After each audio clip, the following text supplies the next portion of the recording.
बार्शीतील महाराष्ट्र विद्यालयात आगी मोहाच्या माशांचा हल्ला, 3 विद्यार्थ्यांना रुग्णालयात दाखल। बार्शी शहरातील महाराष्ट्र विद्यालय येथे शाळा सुटल्यानंतर झाडाखाली उभ्या असलेल्या सायकल काढण्यासाठी गेलेल्या 3 विद्यार्थ्यांवर आगी मोहाच्या माशांनी हल्ला केला। या प्रकारामुळे विद्यार्थी घाबरून गेले, तर काहींना किरकोळ दुखापत झाली। या घटनेनंतर जखमी झालेल्या 3 उपचारासाठी जगदाळे मामा हॉस्पिटल येथे दाखल करण्यात आले असून त्यांची प्रकृती स्थिर असल्याचे डॉक्टरांनी सांगितले आहे। घटनेत जखमी झालेल्या विद्यार्थ्यांची नावे: अनुष्का अशोक चांदणे वय 14, गौरी अनिल पोटे वय 14, पृथ्वीराज गणेश ठाकरे वय 14।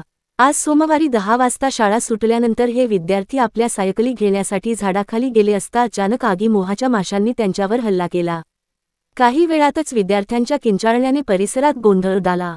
शिक्षक आणि शाळा प्रशासनाने तातडीने पुढाकार घेत या विद्यार्थ्यांना बार्शीतील जगदाळे मामा हॉस्पिटलमध्ये दाखल केले। या विद्यार्थ्यांवर doctor Suraj Sawant, doctor Mahesh Shelvane, doctor Sandeep Patil आणि डॉक्टर मिलिंद लामकाने यांनी उपचार केले। डॉक्टर महेश शेळवणे यांनी सांगितले की सर्व विद्यार्थ्यांची प्रकृती स्थिर असून त्यांना आवश्यक ते उपचार दिले आहेत।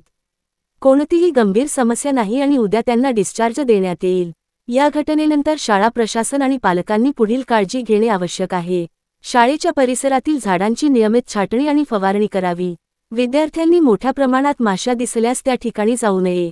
आगी मोहाच्या माशांचा वावर असलेल्या ठिकाणी इशारा फलक लावावे। विद्यार्थ्यांनी परफ्यूम, सुगंधी तेल टाळावे, कारण त्याने माशा आकर्षित होतात। माशांनी चावा घेतल्यास त्वरित डॉक्टरांचा सल्ला घ्यावा। मुलांना झाडाखाली उभे राहू नये किंवा हाताने माशा उडवू नयेत याची सूचना द्यावी। कोणत्याही प्रकारचा दंश झाल्यास त्वरित शिक्षकांना माहिती द्यावी। मुलांनी गर्दीच्या ठिकाणी किंवा झाडाखाली जास्त वेळ थांबू नये। या घटनेनंतर शाळेच्या प्रशासनाने विद्यार्थ्यांच्या सुरक्षेसाठी योग्य ती खबरदारी घेण्याचे ठरवले आहे।